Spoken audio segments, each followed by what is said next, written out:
देखिए, कोई इंसान अगर दुनिया से चला गया है, इंतकाल कर गया है, मर गया है, तो अब उसके लिए हम कोई अमल अगर करते हैं तो उसकी दलील होना जरूरी है। इसलिए कि जिंदगी का मामला अलग था।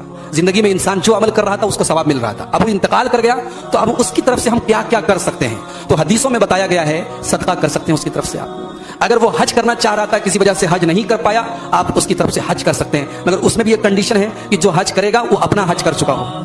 अपना हज करने के बाद आप उसकी तरफ से हज कर सकते हैं। इसी तरीके से अगर उसके कुछ रोजे छूटे हुए थे तो उसके घर वाले उसकी तरफ से रोजा रख सकते हैं।